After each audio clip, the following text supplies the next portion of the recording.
Brıer Rose, from Grimm's Fairy Tales, by Jacob and Wilhelm Grimm, translated by Edgar Taylor and Marion Edwards. This recording is in the public domain. Read by Bob Neufeld.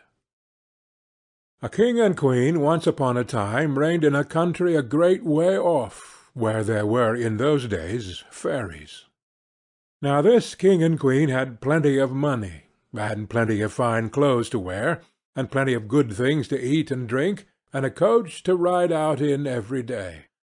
But though they had been married many years, they had no children, and this grieved them very much indeed.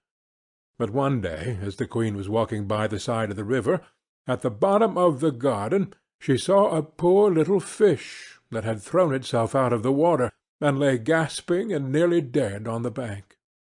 Then the queen took pity on the little fish, and threw it back again into the water, and before it swam away it lifted his head out of the water and said, "I know what your wish is, and it shall be fulfilled in return for your kindness to me. You will soon have a daughter." What the little fish had foretold soon came to pass, and the queen had a little girl, so very beautiful that the king could not cease looking on her for joy, and said he would hold a great feast, and make merry, and show the child to all the land.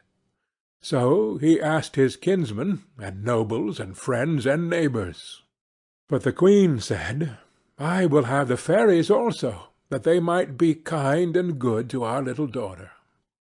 Now there were 13 fairies in the kingdom, but as the king and queen had only 12 golden dishes for them to eat out of, they were forced to leave one of the fairies without asking her. So 12 fairies came, each with a high red cap on her head, and red shoes with high heels on her feet, and a long white wand in her hand. And after the feast was over, they gathered round in a ring and gave all their best gifts to the little princess. One gave her goodness, another beauty, another riches, and so on, till she had all that was good in the world. Just as 11 of them had done blessing her, a great noise was heard in the courtyard, and word was brought that the 13th fairy was come, with a black cap on her head, and black shoes on her feet, and a broomstick in her hand, and presently up she came into the dining-hall. Now, as she had not been asked to the feast, she was very angry, and scolded the king and queen very much, and set to work to take her revenge. So she cried out, "The king's daughter shall in her 15th year be wounded by a spindle, and fall down dead." Then the 12th of the friendly fairies, who had not yet given her gift, came forward, and said that the evil wish must be fulfilled, but that she would soften its mischief.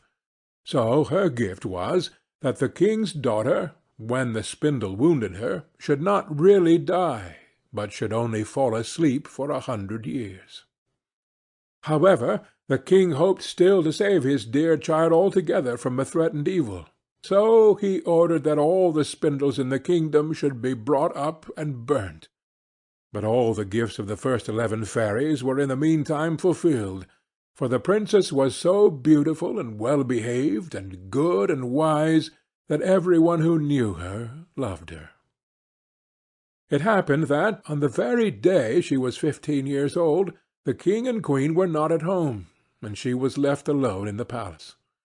So she roved about by herself, and looked at all the rooms and chambers, till at last she came to an old tower, to which there was a narrow staircase ending with a little door. In the door was a golden key, and when she turned it, the door sprang open, and there sat an old lady spinning away very busily. "Why, how now, good mother?" said the princess. "What are you doing there?" "Spinning," said the old lady, and nodded her head, humming a tune, while buzz went the wheel. "How prettily that little thing turns round," said the princess, then took the spindle and began to try and spin. But scarcely had she touched it before the fairy's prophecy was fulfilled, the spindle wounded her, and she fell down lifeless on the ground. However, she was not dead, but had only fallen into a deep sleep, and the king and the queen, who had just come home, and all their court fell asleep too, and the horses slept in the stables, and the dogs in the court, the pigeons on the house-top, and the very flies slept upon the walls.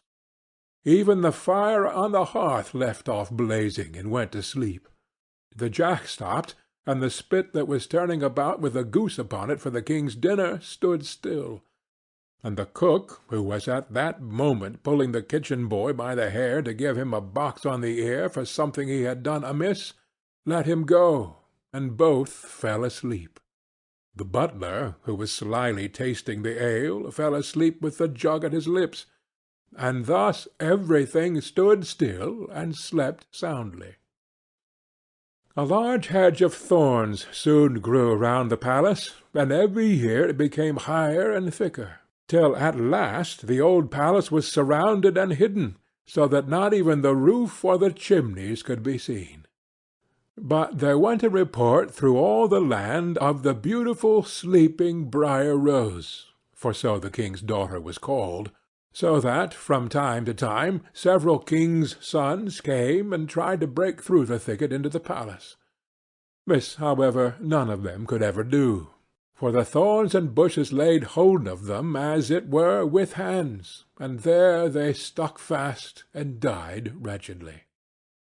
After many, many years there came a king's son into the land, and an old man told him the story of the thicket of thorns, and how a beautiful palace stood behind it, and how a wonderful princess, called Brıer Rose, lay in it asleep, with all her court.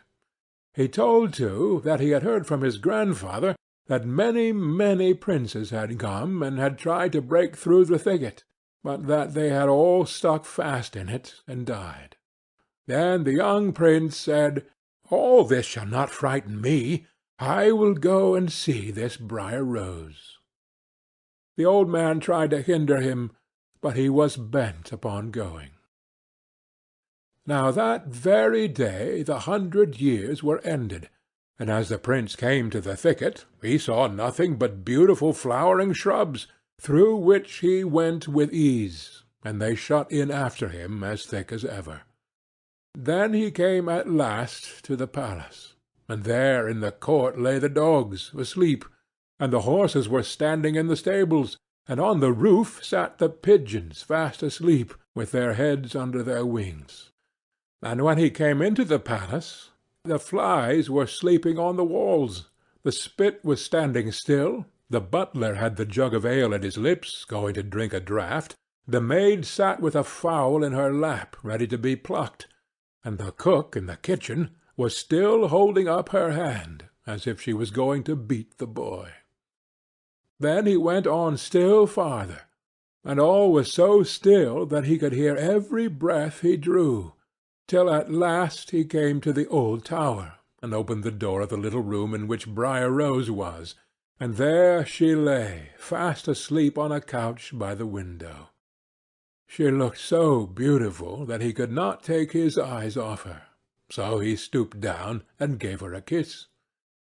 But the moment he kissed her, she opened her eyes and awoke, and smiled upon him, and they went out together, and soon the king and queen also awoke, and all the court, and gazed on each other with great wonder. And the horses shook themselves, and the dogs jumped up and barked, the pigeons took their heads from under their wings, and looked about, and flew into the fields. The flies on the walls buzzed again. The fire in the kitchen blazed up. Round went the jack, and round went the spit, with the goose for the king's dinner upon it. The butler finished his draught of ale, the maid went on plucking the fowl, and the cook gave the boy the box on his ear. And then the prince and Brıer Rose were married, and the wedding feast was given, and they lived happily together all their lives long. End of Brıer Rose.